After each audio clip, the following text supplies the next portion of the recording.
Good morning વાલા વિદ્યાર્થી મિત્રો. દોસ્તો, રિઝલ્ટની અંદર એકલા છોકરાઓ પણ નહીં, છોકરીઓ પણ સરસ બાજી મારી જાય છે.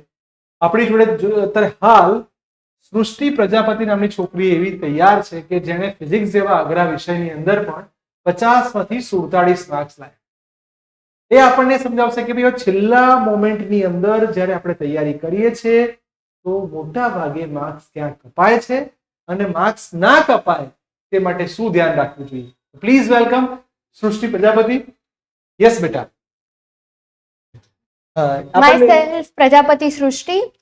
હું મન એજ્યુકેશનમાં ફિઝિક્સની કોચિંગ કરું છું. આપણે વાત કરીએ તો આપણે સૌથી વધારે માર્ક એમસીક્યુમાં જ કપાતા હોય છે, જેના કારણે આપણે બહુ મોટો લોસ થતો હોય છે. તે માર્ક ના કપાય એના માટે આપણે અમુક બાબતોનું ધ્યાન રાખવું જોઈએ.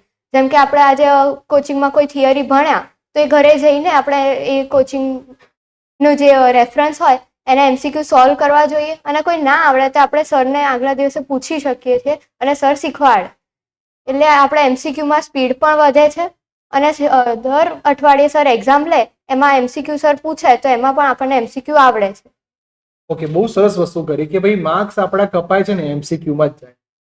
તો એમસીક્યુ ને તૈયાર કરવા માટે આપણે હંમેશા સરે જે મટીરિયલ આપ્યું હોય એ મટીરિયલની પાછળના જે એમસીક્યુઝ હોય, ટોપિક ચાલી ગયો, એક્ઝામ્પલ તરીકે ભાઈ સાતત્ય સમીકરણ કે બર્નોલી સમીકરણ ચાલી જાય તો એની જોડે ટેમ્પલેટમાં રહેલા બધા જ એમસીક્યુ ઘરે જઈને પ્રેક્ટિસ કરી દેવા જોઈએ, જેથી એની તૈયારી તમારી રીતે ખૂબ સરસ થઈ જાય. સૂત્રો યાદ રાખવા માટે શું કરવું જોઈએ?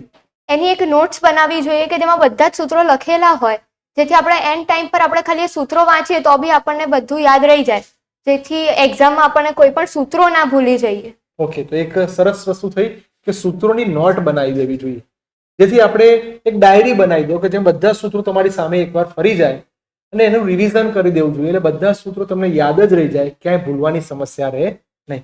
All the best for your future. ખૂબ આગળ વધો અને ખૂબ મહેનત કરો. થેન્ક યુ સો મચ બેટા.